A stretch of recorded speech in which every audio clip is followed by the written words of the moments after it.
Hello class. Welcome back बच्चों। तो पहले बच्चों स्टार्ट करते हैं नया लेक्चर। अब वो नए लेक्चर में चर्चा करने जा रहे हैं industrial sector on the eve of independence की। लास्ट लेक्चर में बेटा मैंने इंडस्ट्रियल सेक्टर पे चर्चा तो शुरू कर दी थी, पर बेटा वो चर्चा थी जो एनसीईआरटी में डिस्कस्ड नहीं थी। हमने डिके ऑफ हैंडीक्राफ्ट की बात करी थी लास्ट, कि हैंडीक्राफ्ट का डिके किन कारणों की वजह से हुआ है।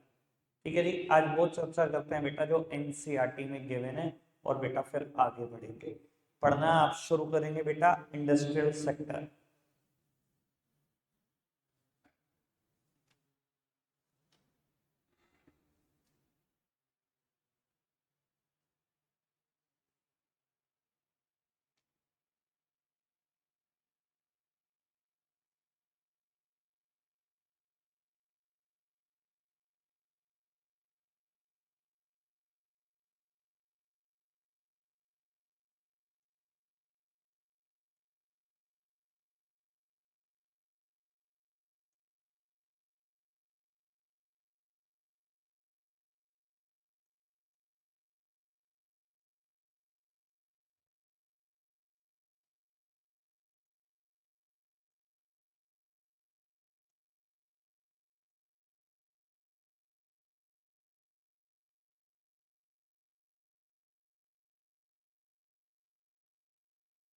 इस पैरा से क्वेश्चन पता नहीं क्यों मैं देखता हूँ बहुत बार आता है, 3 मार्क क्वेश्चन। आपसे यही लाइन है एग्जैक्टली क्वेश्चन की। What is the primary motive of colonial government behind the policy of systematic deindustrialization? Sir ये वर्ड तो समझते होंगे ना। इंडस्ट्रियलाइजेशन का बिल्कुल अपोजिट टर्म है डी इंडस्ट्रियलाइजेशन। कि जो इंडिया में इंडस्ट्री ये लगने नहीं दे रहे थे, कोई भी इंडस्ट्री नहीं लगने दे रहे थे, उसके पीछे इनका मोटिव क्या, प्राइमरी मोटिव वही मोटिव है बेटा, वही दोनों।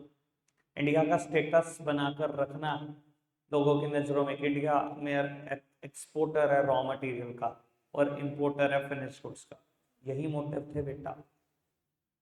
3 मार्क क्वेश्चन आ जाता है पेपर में, इतना जरा सा बात है। ठीक है, ये पैराग्राफ आपने पढ़ा तो समझ में आई होगी बात। नोट्स में लिखी नहीं हुई, लिखना और लिख लेना है क्वेश्चन बना के। What is the primary motive of colonial government behind the policy of systematic deindustrialisation. वैसे जब मैं पास्ट ईयर के क्वेश्चन कराऊंगा तो आपको पता लग जाएगा, मैंने कराना है ये क्वेश्चन, मैंने मार्क किया हुआ है वहां पर भी। ठीक है जी, आगे बढ़ जाए। चलो,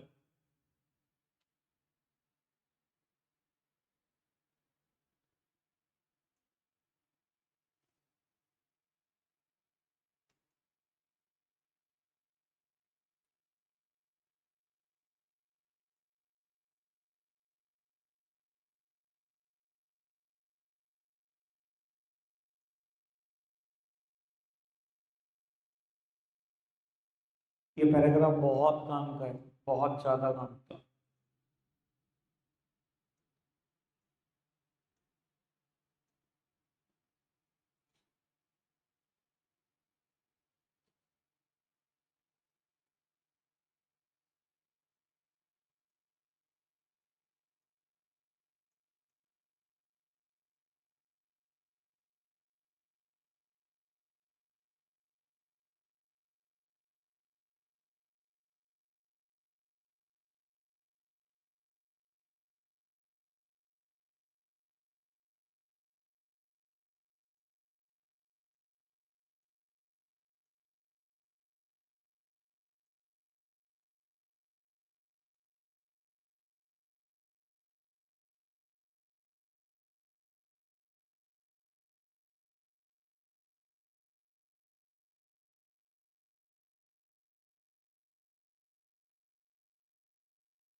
बड़े होंगे। लास्ट पैरा, नेक्स्ट पेज तक है, पढ़ते हैं।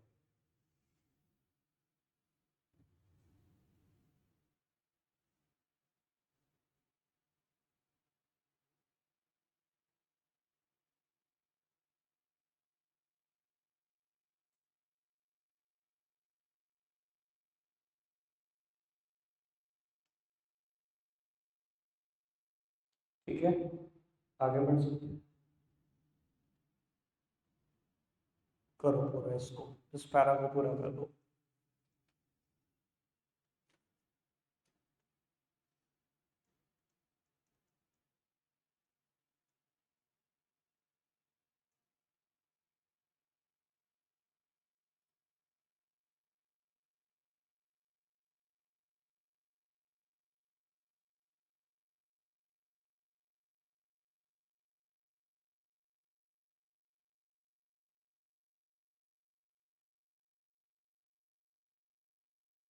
ठीक है, पढ़ने वाला काम खत्म, डिस्कशन करें।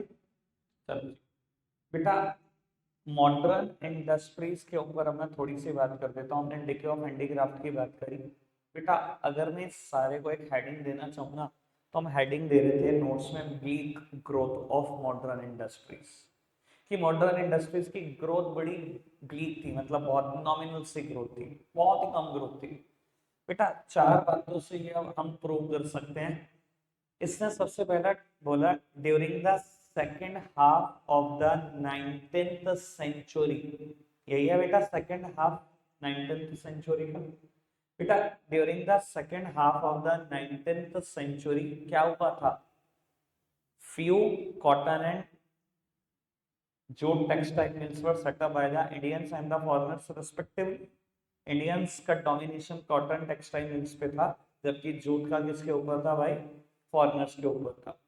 साथ ही साथ बेटा, इंडियंस ने जो कॉटन टेक्सटाइल मिल सेटअप करी वो western part of the country में करी, वो पढ़ा होगा कि आपने, गुजरात में, महाराष्ट्र में, जबकि उन्होंने बंगाल को टारगेट किया था फॉरेनर्स ने। एक तो ये बात, ठीक है ना।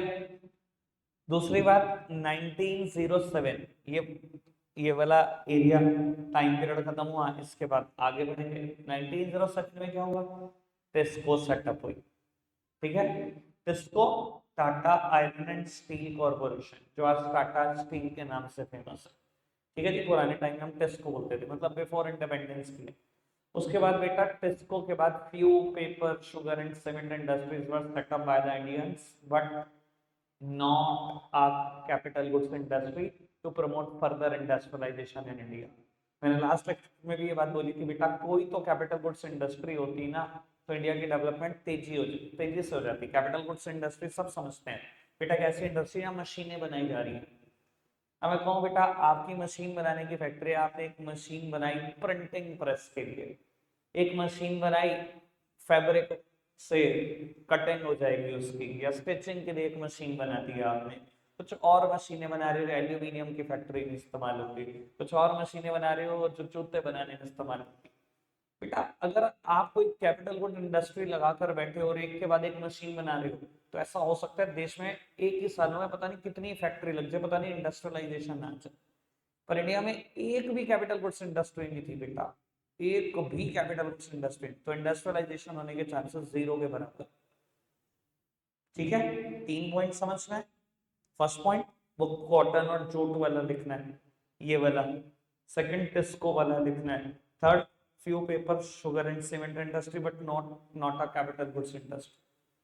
और फोर्थ पॉइंट लिखना है, public sector also participated in industrialisation but their role were confined only to railways, roads, ports, means of communication only. बेटा ये लास्ट, बिल्कुल लास्ट पैराग्राफ में आखिरी की चार लाइनें हैं कि पब्लिक सेक्टर ने भी पार्टिसिपेट करा इंडस्ट्रियलाइजेशन में, कि लेकिन उनका रोल बड़ा कन्फाइंड था रेलवे को लेकर, बस पावर जनरेशन, कम्युनिकेशन, पोर्ट्स, बस यही कुछ कर रहा था बेटा पब्लिक सेक्टर, यानी कि सरकार। ठीक है, समझ में आया? Industrial sector done, foreign sector पे चले। चलो जी, उत्तर पढ़ते हैं, फॉरेन सेक्टर के बारे में पढ़ना शुरू करें। श्री गणेश का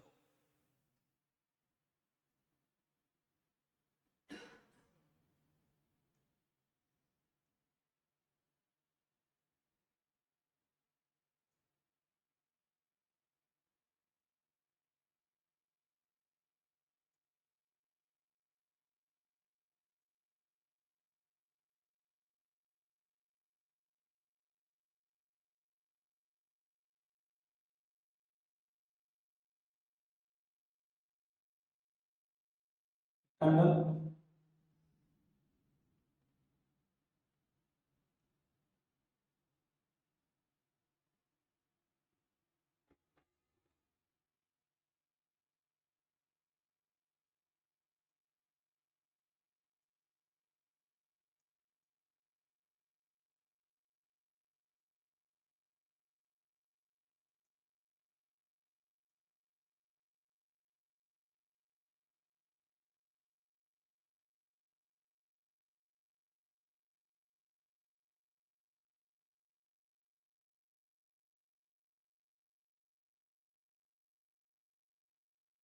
और आगे करो,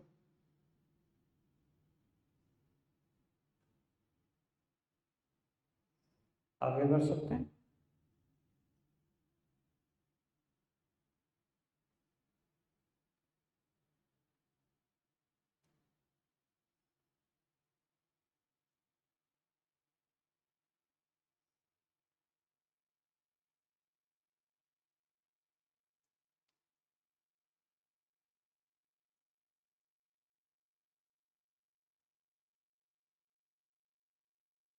बस थोड़ा सा होगा, ये पोर्शन खत्म करने के बाद ये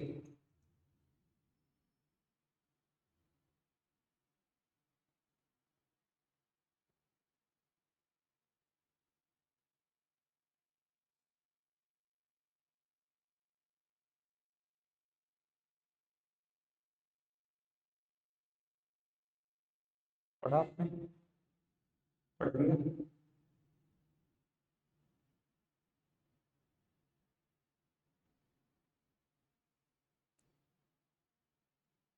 ठीक है, चलो मेरी तरफ देखना बेटा।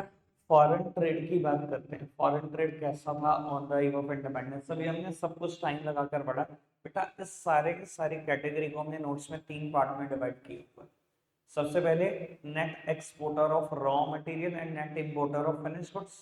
पहले पॉइंट में आप यही लिखोगे कि इंडिया के ना फॉरेन ट्रेड की कॉम्पोजिशन बहुत खराब थी on the eve of independence, क्योंकि इंडिया एक्सपोर्टर बन चुका था रॉ मटेरियल का, जस्ट लाइक रॉ सिल्क, वूल, कॉटन, शुगर, इंडिगो, ये 5 नाम आ रहे हैं।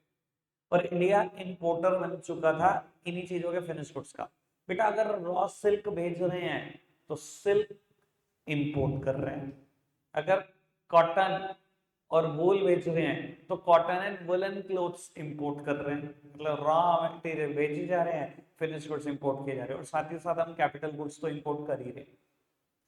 तो इंडिया एक्सपोर्टर बन चुका था रॉ मटेरियल का, इंपोर्टर बन चुका था फिनिश गुड्स का। कॉम्पोजिशन खराब दिख रही है, समझ में आ रहा है कि हमारे फॉरेन ट्रेड की कॉम्पोजिशन खराब है, ऐसा नहीं होना चाहिए। ये मैंने वेरी फर्स्ट डे बता दिया था कि अगर कोई भी पूछे ना टेक्निकल भाषा में कि अगर आप एक्सपोर्ट कर रहे हो रॉ मटेरियल और इंपोर्ट कर रहे हो फिनिश गुड्स, इसे कॉम्पोजिशन बोलते हैं फॉरेन ट्रेड की, कि हमारी composition indicate the backwardness of Indian economy.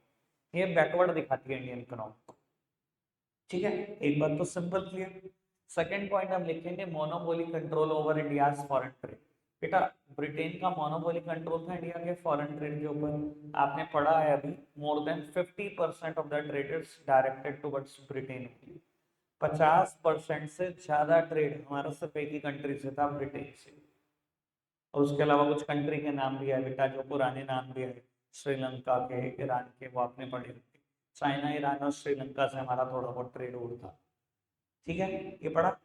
और वो स्विस कैनाल की वजह से ना और इंटेंसिफाइड हो गया ये ट्रेड। ये स्विस कैनाल क्या चीज थी बेटा? मैंने ना एक डायग्राम ढूंढा था गूगल से, ताकि मैं और क्लैरिटी से आपको ये चीज समझा सकूं।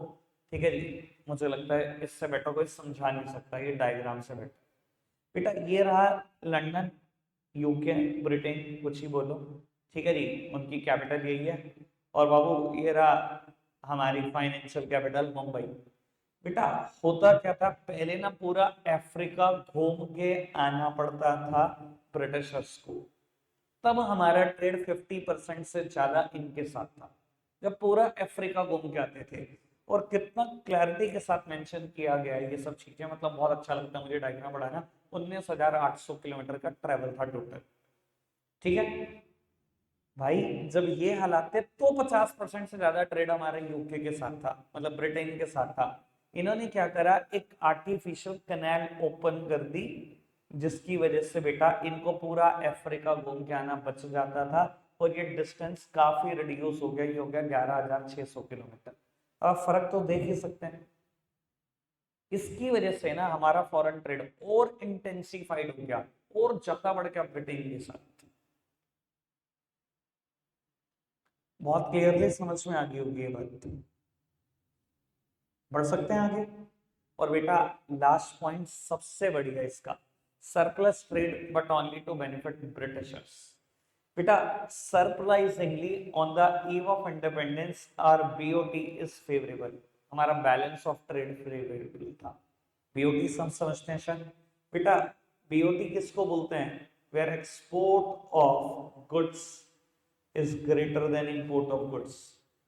सरप्राइजिंगली एक ही बार ये फेवरेबल रहा है बेटा, वो on the eve of independence रहा है। जिस साल में इंडिपेंडेंस मिली उसके बाद से कभी भी ये फेवरेबल नहीं रहा इंडिया का, आज तक भी नहीं है। सोचो 1947 कहाँ और 2024 कहाँ, कभी फेवरेबल नहीं हुआ हमारा बीओटी। उस टाइम पर फेवरेबल था, हमारे एक्सपोर्ट्स ज्यादा थे इंपोर्ट्स के कंपैरिजन में। और समझ सकते हैं क्यों ज्यादा थे, इंडिया को खाली किया जाता, रॉ मटेरियल भेजे जा रहे थे वहां दबा दबा, वहां से इंपोर्ट्स कम है। समझ आ रही है बात? क्लियर है बात बाबू? इसकी वजह से जितना भी सरप्लस अराइज हो रहा था, जितने भी पैसे अराइज हो रहे थे, आपको क्या लगता है कोई महल खड़े करके दे दिया उन्होंने इंडियंस को? कोई गोल्ड दे दिया क्या इंडियंस को? क्या किया उन्होंने इस पैसे का इस्तेमाल, पढ़ा होगा आपने। बेटा दो जगह पर पैसे का यूज हुआ है, सिर्फ दो जगह पर।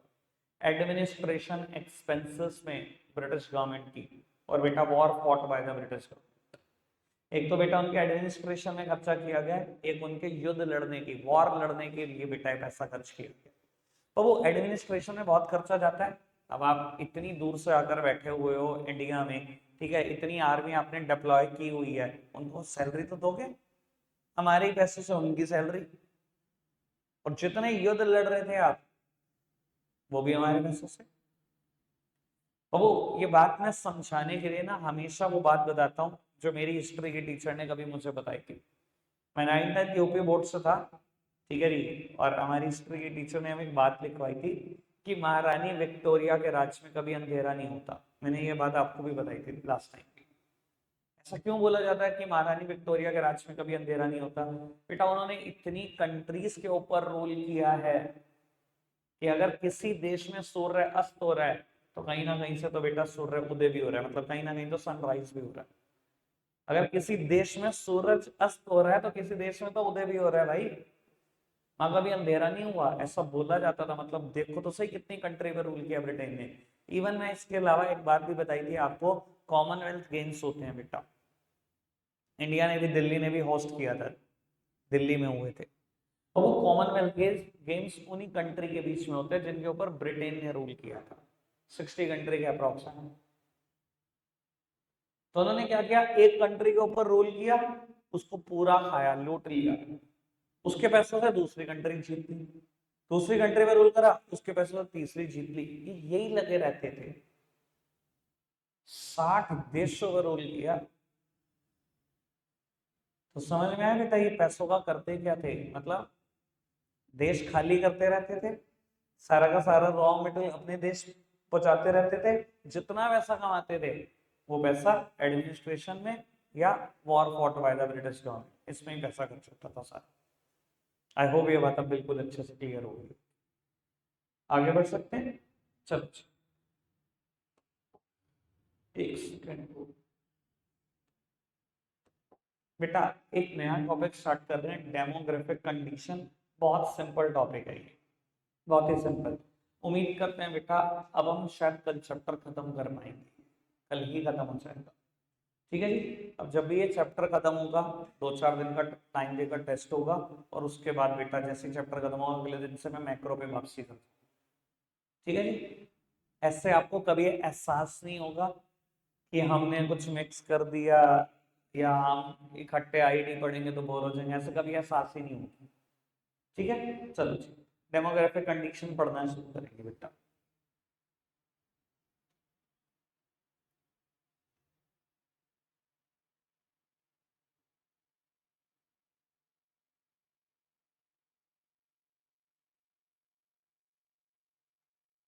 इतना डन, आगे।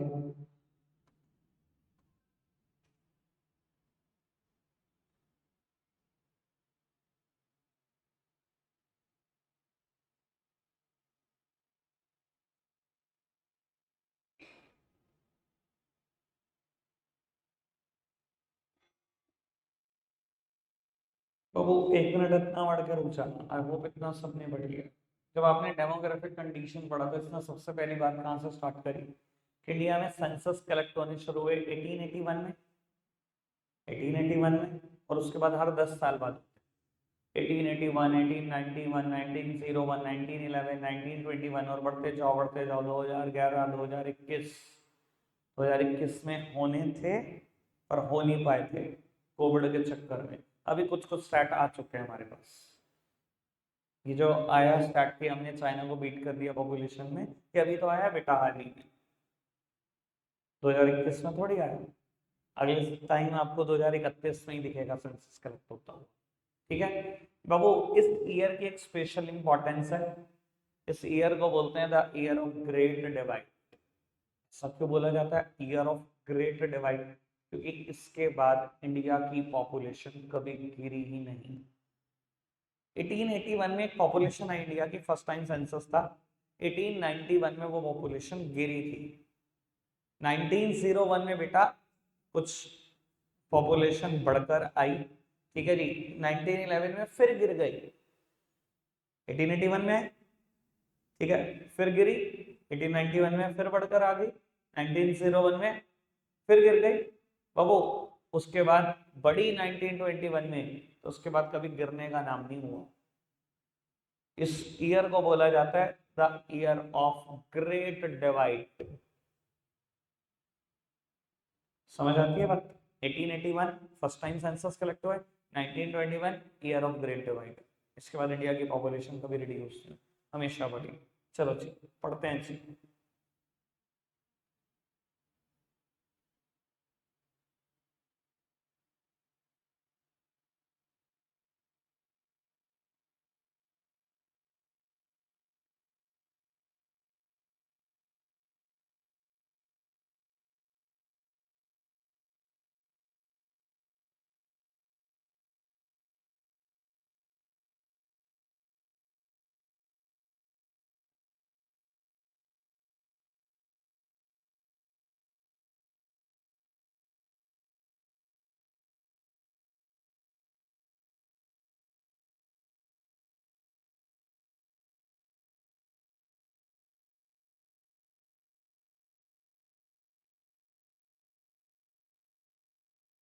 बस इतना सही है।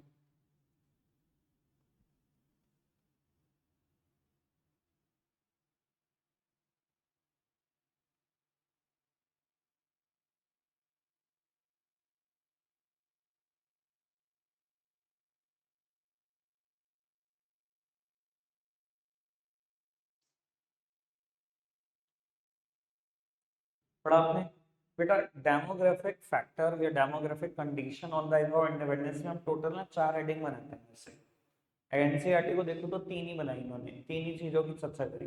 एक सबसे पहले लिटरेसी रेट हेडिंग बनाई इन्होंने, ठीक है, कि overall literacy rate was less than 16% and female literacy rate was at worst it is less than 7%। भैया ओवरऑल 16% के आसपास है और फीमेल लिटरेसी रेट 7% के आसपास है। तो समझ में आ रहा है बेटा कि जेंडर बाइसनेस बहुत ज्यादा थी। मेल्स को अपॉर्चुनिटी दी जाती थी कि वो पढ़े लिखे बड़े हुए, ठीक है जी। फीमेल्स को तो ठीक है जी, घर का काम करो और शादी करो और अपने बच्चा। ये हालात थे on the eve of independence, ठीक है। उसके बाद आपने पढ़ा होगा इन्फेंट मोर्टेलिटी रेट के बारे में, जो कि बेटा 2218 पर 1000 था। और वो फीमेल लिटरेसी रेट की मैंने बात करी। उसके बाद जब मैं इन्फेंट मोर्टेलिटी रेट की बात करता हूँ या बर्थ रेट की बात करता हूँ या डेथ रेट की बात करता हूँ, ये हमेशा पर 1000 काउंट होते हैं। एक तो ये समझना 100 से कोई कंपैरिजन नहीं है इनका। दूसरी बात, इन्फेंट कौन होता है, और वो इन्फेंट की डेफिनेशन है हर जगह पर अलग है। मैंने आपको ये बताने की भी कोशिश की थी, अगर मैं रेलवेज में चला जाता हूँ तो इन्फेंट अलग डिफाइन किया गया। अगर मेरे को ट्रैवल करना है फ्लाइट से तो वहां इन्फेंट को अलग डिफाइन किया गया, ठीक है जी। हिस्ट्री में इन्फेंट का मतलब क्या होता है, a person, a child below 1 year. बाबू यानी कि अगर इन्फेंट मोर्टेलिटी रेट 218 पर 1000 था तो समझ सकते हो 218 बच्चे क्रॉस नहीं करते थे एक साथ, 1000 में से, हर 1000 में से हर 1000 में से 218 बच्चे 1 साल क्रॉस नहीं करते थे, डेथ हो जाती थी। Indicate the poor health care facility of India, और आज की तारीख में प्रेजेंट रेट इज 33 पर 1000। ठीक है जी। उसके बाद बेटा लाइफ एक्सपेक्टेंसी भी आई। लाइफ एक्सपेक्टेंसी उस टाइम पर बेटा 32 साल थी, एवरेज एज। देखो मैं आपको बता देता हूँ, आज भी कुछ लोग बोलते हैं, आपने देखा होगा अपने आसपास में, पड़ोस में, थोड़े से दूरी पर, कि एक माता जी हैं 100 साल जी गई। ठीक है, हम सुनते हैं कि पुराना घी खाया हुआ इन्होंने, है ना, बोलते हैं ना, सब पुराना घी खाया हुआ इन्होंने, पुराना आटा खाया हुआ इन्होंने। सर ठीक है, मैं कहता हूँ 100 साल जी जाते थे लोग, पर बाबू ठीक है, पुराना खान पान अच्छा भी था, पर बाबू उस टाइम पर ना छोटी से छोटी डिजीज एक डेडली डिजीज मानी जाती थी। एक छोटा सा फीवर डेडली था, चिकन पॉक्स डेडली थे, इनका कोई ट्रीटमेंट नहीं मिलता था लोगों को। समझ आ रही है बात? तो बेटा जीते कुछ ही लोग थे 100 साल, एवरेज एज 32 साल थी, दैट्स इट। और आज की तारीख में ये कितना है बेटा? It is 69 years. ठीक है जी। अभी 3 स्टैट इन्होंने दिए, मैंने तो तीनों करा दिए, मैंने कहा था एक और भी है, birth rate and death rate. Babu birth rate on the eve of independence is 48 पर 1000, 48 पर 1000, एंड डेथ रेट इज 40 पर 1000, जो कि दोनों ही ज्यादा माने जाते हैं, दोनों ही ज्यादा है। मैं आपको एक बात बता देता हूँ, ये बात आपको लिखनी नहीं है लेकिन फिर भी बता देता हूँ। 3 तरीके की कैटेगरी में कंट्रीज को माना जाता है। अगर आपके देश में हाई बर्थ रेट हो और हाई डेथ रेट हो तो आपकी कैटेगरी होती है 3। अगर हाई बर्थ रेट हो और लो डेथ रेट हो तो आपकी कैटेगरी होती है 2। और अगर लो बर्थ रेट है, पढ़ी लिखी कंट्रियों की तरह, और लो डेथ रेट है, तो आपकी कैटेगरी होती है 1। कनाडा, यूएस, जापान, ये सब यहाँ है। ना तो बहुत ज्यादा पॉपुलेशन बढ़ रही और ना ही डेथ भी आसानी से होने देते, प्रॉपर बढ़िया मेडिकल फैसिलिटीज है। ठीक है, इंडिया प्रेजेंटली यहाँ पर है कि हमारे यहाँ पर डेथ रेट तो कम हो चुका है, पर भैया बर्थ रेट किसी भी हाल में रुक नहीं रहा, किसी भी हाल में। ठीक है जी, जितनी मर्जी एजुकेशन दे लो, रुक नहीं रहा। और बेटा जब on the eve of independence पे थे हम, तो हमारे हालात ये थे कि बर्थ रेट भी बहुत ज्यादा और डेथ रेट भी बहुत ज्यादा, मतलब छोटे से छोटी डिजीज जानलेवा है, और बेटा बर्थ रेट तो तब तब भी नहीं रुक रहा था, मतलब अनएजुकेशन थी सारी तरफ। क्लियर है बात? सारी बात समझ में आ गई? रख रहे हम आज के लिए इतना ही है प्यारे बच्चों। Bye bye.